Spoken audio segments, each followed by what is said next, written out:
Iyi ngiyi ni iyindi nkuru idasanzwe yabaye aho umugabo yaje kwica umupolisi amusagariye cyane, dore ko umupolisi yari agiye gukiza umugore kuko umugore yashaka kwicwa, umupolisi akitambika ngo bakize, birangira uyu mugabo yahise yica umupolisi, ndetse uyu mugabo birangira akatiwe urubanza rwo gupfa kuko yari yishe umupolisi, kandi uyu mupolisi asa nta cyaha yari akoze n'iki na kimwe. Ibi ngibi byabereye mu gihugu cya Tanzania cy'abaturanyi, niho habereye aya mahano yo kuba uyu mugabo afata umwanzuro wo kwica umupolisi kuko ngo abuze umugore w'ibyo gusa.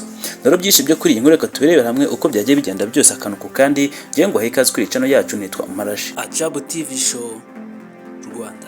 Mu gihugu cya Tanzania, urukiko rukuru rwa Musoma rwanishije igihano cyo kwicwa. Iki gihano cyawe umugabo witwa Wangoko Matien.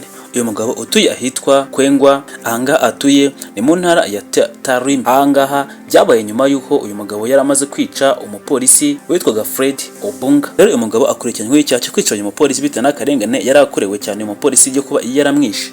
Uyu mugabo yishinya kwigendera Fred Obunga, yamuteye icyuma amutsinda mu marembo ya sitasiyo ya polisi aho ngaho bari bari. Byabaye mu gihe umupolisi arimo agerageza gutaba umugore w'uwo mugabo, kuko uwo mugore yari ahungiye muri sitasiyo ya polisi ngo ariko yahabwa ubufasha, kubera ko umugabo yashakaga kuba yamwica akamutema akamutera icyuma. Umugore abonye bikomeye mu rugo yafashe umwanzuro wo kwirukanka akiza amagara ye, ahungira kuri sitasiyo ya polisi. Ako kanya umupolisi wasohotse yihuta yahuye n'umugabo n'umujinya mwinshi afite inkota mu ntoki, ahita yamucumita agwa aho ngaho agaramye. Birangira basanga intumbi iri aho ngaho, umugabo yamwishe ahita abyoka ako kanya. Mu by'ukuri ngo intangiriro y'ikibazo ngo cyaje kuba intandaro y'urupfu rw'uwo mupolisi ngo nuko umugabo Wangoko Matien ndetse n'umugore we utakunze kuvuga amazina muri iyi nkuru bagiranye amakimbirane akomeye cyane, kuko ngo umugore yasuzuguye cyane umugabo muri iyi nkuru, byatumye umugabo yumva ko bimurenza afata umwanzuro wo kuba yamwica. We yaramusuzuguye aramutuka ndetse biramurakaza cyane, yumva ko icyaba gishoboka ndetse no gukemura ikibazo ari uko yakwica umugore we akamukura ku isi. Bityo yafashe umupanga afata ibyuma byo kugira ngo abe yamutera nawe amutsinde hasi, ariko umugore we agerageza guhungisha amagara ye arirukanka. Uyu mugore yabwiye umugabo we ngo ko nta mugabo umurimo, ngo ahubwo ngo ni ipantaro gusa ngo yigendera, ngo nta mugabo umurimo. Mu magambo yakoreshejwe mu rurimi rw'Igiswahili bavuze bati ni mwanaume suruwari, cyangwa se ni ipantaro gusa igenda, nta muntu n'umwe uri muri iyo pantaro. Amagambo umugore yakoresheje abwira umugabo we mu byerekana ko umugabo we nta kintu ashoboye, ahubwo ari ukubona agenda gusa nta kintu na kimwe kibereyemo.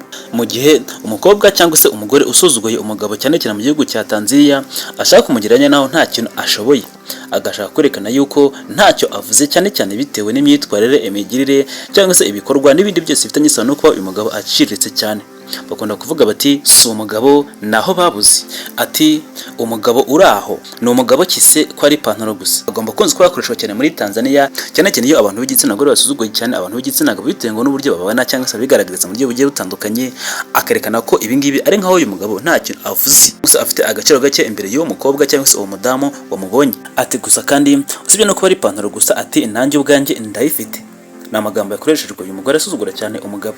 Ati kuba ugenda gusa ufite ipantaro, ati ipantaro nanjye ubwanjye ndayifite, bivuze ngo nta kintu undusha. Amagambo yavuze mu rurimi rw'Igiswahili avuga ati mwanaume mwenye suruali tu hata mimi ninayo, aho yakavuze ati ni umugabo gusa mu mapantaro, atari ku ipantaro gusa se ati nta kimaze, ati nanjye ubwanjye ipantaro ndayifite, ati niba ari ipantaro gusa ati nanjye ubwo nagombye kuba ndi umugabo, we ntacyo uvuze.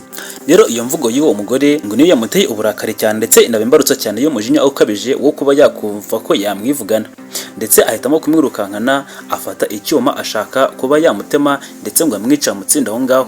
Rero umugore agira amahirwe yo kwirukanka cyane, aramusiga amusiga gato y'intambwe nkeya.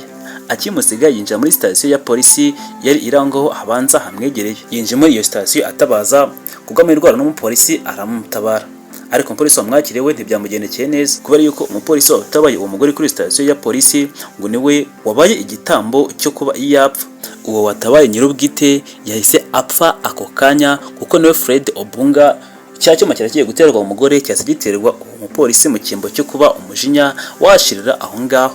Rero yakimuteye akinjira muri sitasiyo ya polisi akurikiye uwo mugore, dore ko yamukurikiye afite icyuma mu ntoki.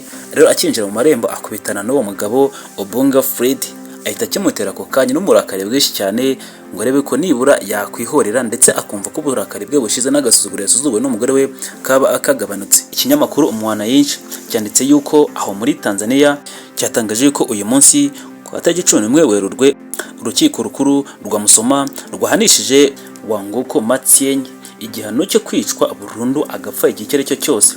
byari nyuma y'aho yakoze iki cyaha cyo kuba yakwica umupolisi. Iki ni icyaha cyari ku itariki 30 Kanama 2022 cyatenze kuba cyakurikiranwa ndetse ngo nafatirwe umwanzuro abe yahanwa, ndetse uyu mwanzuro watenze kuba wasomwa.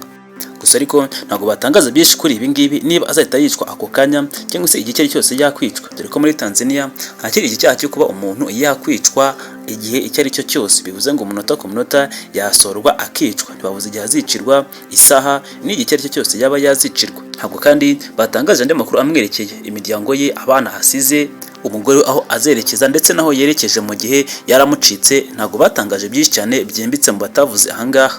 Nta nubwo kandi batangajwe niba uyu muryango w'umupolisi wa Obunga hari impuzamarira wahawe cyangwa se bazabafasha kuwuherekeza. Ntabwo batangaje byinshi cyane bijyanye n'ibirenze ahangaha twubwiye.